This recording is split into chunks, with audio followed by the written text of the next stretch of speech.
전통적 원가 시스템화에서는 그 제조간접비가 얼마나 많이 발생했느냐 혹은 얼마나 적게 발생했느냐, 그러니까 얼마나 발생했느냐는 보고하지만 왜 발생했느냐는 설명을 못한다고 말씀을 드렸어요. 그거는 여기 이제 아까 우리 필기한 거 잠깐 보시면 원가 동인 혹은 활동 동인을 규명하지 않기 때문에 그렇습니다. 가령 요거 같은 경우 보시면 품질검사부의 어떤 제조간접비 금액이 있을 거란 말이에요. 그래서 그 해당하는 금액이 얼마만큼 그 발생했다 보고가 되겠죠. 그리고 그 금액이 뭐 전년에 비해서 크다 적다 이런 판단을 할 수 있을 거예요. 근데 전통적인 원가 시스템 하에서는 그 제조간접비를 유발했던 원인이 규명되지 않기 때문에 왜 규명이 안 돼 있어요. 계속 얘기했지만 조업도, 그러니까 생산량과 같은 조업도를 가지고 일률적으로 나눠주기 때문에 원인 규명을 하지 않고 있는 거죠. 이에 비해서 활동기준 원가 계산에서는 활동별로 이 활동 동인들 혹은 원가 동인들을 규명하기 때문에 이 경우는 품질 검사 건수가 되죠. 이 경우는. 그래서 왜 발생했는지를 설명할 수 있다는 게 중요한 차이라는 점을 기억하시면 되겠습니다. 그리고 이 품질 검사 건수를 통해서 앞서도 말씀드렸던 것처럼 원가 발생을 통제할 수 있는 거예요. 즉 원가 동인을 통해서 혹은 활동 동인을 통해서 원가 발생을 통제할 수 있다는 거. 왜냐하면 인과관계가 있는 거잖아요. 지금 얘하고 얘하고는 품질검사부의 제조간접비와 품질검사 건수 간에는 인과관계가 존재하기 때문에 원가 발생을 통제할 수 있다는 말씀을 드리는 겁니다. 자, 그 다음에 기본 구조가 나오는데 요거는 우리 앞에서 보셨던 원가 계정의 흐름하고 큰 차이가 없어요. 다른 점은 이 간접비를, 제조 간접비를 다양한 활동별로 분류한다는 차이가 있는 겁니다. 그래서 다양한 배부액이 가능하겠죠, 활동별로. 그리고 제조 간접비 배부표도 보시면 다양한 원가 동인들이 이제 기재가 될 겁니다. 나머지는 다 같아요. 나머지는 다 같습니다. 그래서 제조 간접비가 보다 세세하게 활동별로 분류된다. 이 정도 기억하시면 될 것 같고요. 특징들이 나오는데 이 특징은 이제 우리 좀 이따가 그 교재 보면서 제가 자세하게 말씀을 드릴게요. 어떤 특징들이 있고 그 다음에 어떤 점에서 유용하고 어떤 한계를 갖고 있는지도 이제 같이 설명을 드리겠습니다. 그래서 뭐 원가가 보다 정확하게 계산 가능하죠. 그 다음에 제품 믹스나 고객 믹스를 변경할 수 있는 기회도 제공이 됩니다. 그러니까 전통적 원가 계산하에서는 몰랐던 그 전통적 원가 시스템 하에서의 부정확한 원가를 활동 기준을 통해서 보다 정밀하게 파악할 수 있음으로 해서 기존의 제품들을 재분류할 수 있는 거죠. 그러니까 수익성이 안 나는 제품들은 전통적 원가 시스템 하에서는 수익성이 높은 제품인 줄 알고 있었는데 활동기준 원가 계산을 적용해 봤더니 사실이 그게 아니었다는 거죠. 그러면 그런 제품들은 이제 생산하면 안 되는 거죠. 그래서 고객도 마찬가지입니다. 우리한테 수익을 많이 가져다 주는 고객인 줄 알았는데 실제로는 아니더라. 이런 것들을 발견할 수 있고 그를 기초로 해서 고객이나 제품 믹스를 당연히 변경할 수 있는 거죠. 그 다음에 뭐 활동동인 배부율이라든가 이런 것들이 잘 돼 있는 업체들 것들을 뭐 벤치마킹 해서 보다 좀 정확한 원가 배부를 할 수 있는 기회도 가질 수 있겠죠. 그 다음에 뭐 비부가가치 활동들도 활동기준 원가 계산을 적용하게 되면 보다 명확하게 규명할 수 있습니다. 어쨌든 이런 등등의 내용들은 교재에 자세하게 설명이 되어 있기 때문에요. 교재 보면서 다시 말씀을 드리도록 하겠습니다. 자, 예제가 하나 더 나오는데 요 예제를 가지고 활동기준 원가 계산과 전통적 원가 계산 시스템이 어떻게 다른지 다시 한번 말씀을 드릴 거고요. 여기서 여러분들이 이제 정확하게 이 두 시스템 간에 어떤 차이가 있는지 정확하게 이해하시면 되겠습니다. A와 B 두 종류의 제품을 생산을 하고 있고요. 회사는 B 시장에서 독점력을 행사하고 있대요. 그러니까 BA라는 제품에서 상당히 높은 수익 혹은 이익을 거두고 있다는 얘기가 되겠죠. 경쟁 회사에서는 그래서 제품 B를 포기하고 A 제품 생산을 시도를 하려고 하고 있답니다. 제조 간접비를 직접 노동 시간을 기준으로 배부를 하고 있대요. 전통적인 원가 계산 방법에서 그렇다는 얘기죠. 자, ABC에 의해 제품 A와 B의 단위당 제품 원가와 제품별 매출 총이익을 계산해봐라 되어 있습니다. 자, 그러면 이제 요걸 가지고 요 정보, 요 자료 1과 자료 2 정보를 가지고 전통적 원가 시스템 하에서의 제품 A와 제품 B의 뭐 이익이라든가 일단 매출 총이익, 뭐 제품 원가라든가 매출 총이익을 계산해 보고요. 그 다음에 여기 자료 2번 정보를 가지고 활동기준 원가 계산 하에서의 제품 A와 B의 제품 원가와 매출 총이익을 이제 비교해 보면 되겠죠. 그래서 어떤 차이가 이제 발생할 텐데 그 차이가 왜 발생하는지를 여러분들이 이해하시면 된다는 말씀입니다. 자, 이렇게 되어 있고요. 시간 관계상 제가 이 부분은 미리 좀 정리를 메모장에 해놨습니다. 그걸 좀 먼저 보면서 말씀을 드릴게요. 일단 전통적 원가 계산 하에서 제조간접비는 직접 노동시간을 기준으로 배부를 하고 있다고 지금 제시되어 있죠. 따라서 직접 노동시간을 이용해서 제조간접비 배부율을 일단 구해보면 이렇게 이제 계산이 됩니다. 즉 지금 총 제조간접비는 얼마냐면 어디냐 여기 있죠. 16,500원입니다 지금 현재. 자, 근데 직접 노동시간을 기준으로 이 제조간접비 16,500원을 배부한다고 했단 말이에요. 그러면 총 직접 노동시간이 몇 시간인지 확인을 해봐야죠. 해당하는 정보는 이제 여기 있는데 제품 A의 경우에는 생산량이 6단이고 한 단위당 직접 노동시간은 2시간이 투입이 된대요. 그러면 총 12시간이 투입이 되는 거죠. 마찬가지로 제품 B의 경우에는 21시간의 직접 노동시간이 투입이 되는 겁니다. 따라서 총 33시간의 직접 노동시간이 투입이 되는 거죠. 따라서 33시간 분의 제조간접비 16,500원으로 나눠주시면 시간당 제조간접비 배부율 500원이 계산이 됩니다. 뭐 여기까지는 뭐 문제 없으시죠? 자, 그 다음에 이제 다음 자료로 넘어오시면 뒤에 뭐 이렇게 있는데 이거는 그냥 첨부로 보세요. 자료가 너무 표가 너무 큰 것 같아서 이렇게 따로 좀 기록을 했습니다.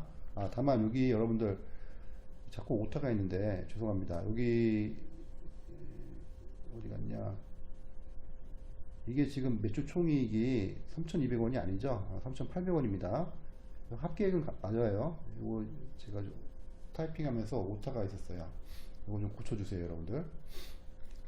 자, 이건 참고로 보시고 지금 단위당 제품 원가와 매출 총이익을 계산하는 거기 때문에 이걸 보면서 설명을 드릴게요. 미리 타이핑해 놓은 거. 자, 제품 A와 제품 B의 매출액을 한번 계산을 좀 제시를 해봅시다. 지금 2만원, 3만원이죠? 정리해보면 여기 이제 2만원, 3만원이고 총 5만원입니다. 회사 전체 입장에서 보면. 자, 직접 B는 활동기준 원가 계산과 상관이 없어요, 여러분들. 직접 재료비는 혹은 직접 노무비는 그냥 직접 부과하면 됩니다. 지금 이슈가 되는 거는 간접비예요, 여러분들. 간접비. 그래서 해당하는 정보들은 그대로 입력을 하시면 되죠. 그래서 제품 A의 그다음에 제품 B의 직접 재료비와 직접 노무비는 뭐 해당하는 금액 그대로 이렇게 적으시면 됩니다. 8,600원, 1,600원, 7,500원, 3,000원 이런 식으로. 자, 그 다음에 이제 중요한 이슈인 제조간접비를 이제 배부를 해보겠습니다. 직접 노동시간으로 배부하면 되는 거죠. 직접 노동시간이 총 몇 시간입니까? 12시간이죠, 지금. 12시간 곱하기 시간당 제조간접비 배부율은 500원이잖아요. 그래서 12시간 곱하기 500원 해주시면 총 6,000원의 제조간접비가 제품 A에 배부가 됩니다. 뭐 여기까지 문제 없으시죠? 우리 계속 했던 겁니다. 제품 B도 같은 방법을 하시면 되죠. 지금 총 21시간 직접 노동시간이 사용이 됐습니다. 그래서 시간당 500원의 제조간접비를 배부하면 1,500원의 제조간접비가 배부가 되겠습니다. 당연히 이들의 합계액은 16,500원 그죠? 같아야 되죠. 배부하려고 하는 제조간접비와 배부 후의 제조간접비 합은 항상 같아야 되죠, 당연히. 그래서 6,000원 더하기 1,500원 하시면 16,500원이 계산이 됩니다. 자, 그래서 이제 배분은 이제 제대로 됐고요. 그 다음에 매출원가를 이제 계산을 하는데, 일단 기초 및 기말 재고가 없다는 전제가 좀 필요합니다. 여기 지금 그런 정보가 빠졌는데 추가하시고요. 매출 원가는 그러면 이 금액을 다 더해 주시면 되죠. 8,600원 더하기 1,600원 더하기 6,000원을 다 더해 주시면 총 16,200원이 계산이 되고요. 그 다음에 제품 B도 마찬가지 방법을 해주시면 21,000원이 계산이 됩니다. 그래서 회사 전체 입장에서 보면 16,200원 더하기 21,000원에서 37,200원이 되고요. 결과적으로 매출 총이익은 제품 A의 경우에는 2만원 빼기 16,200원에서 3,800원이 계산이 됩니다. 그래서 요거 앞에 요거를 바꿔주셔야 된다는 얘기예요, 여러분들. 요거를 3,200원이 아니고 3,800원으로 수정해 주시면 되겠습니다. 그 다음에 제품 B도 3만원 빼기 21,000원 하시면 매출 총이익은 9,000원이 되죠. 그래서 회사 전체적으로는 12,800원이 됩니다. 됐죠? 그래서 전통적인 원가 시스템 하에서 보시면 지금 상대적으로 제품 B가 매출 총이익이 높잖아요. 지금 거의 한 3배 정도, 2.5배 정도가 높잖아요. 따라서 그 시장에서 또 독점적인 지위를 갖고 있고, 그러면 이 정보만 본다면 당연히 이 회사는 제품 B 시장에 집중할 가능성이 높죠. 그죠? 매출 총이익도 높고 시장에서도 독점적 지위를 갖고 있기 때문에 당연히 제품 B 시장에 집중할 가능성이 높습니다.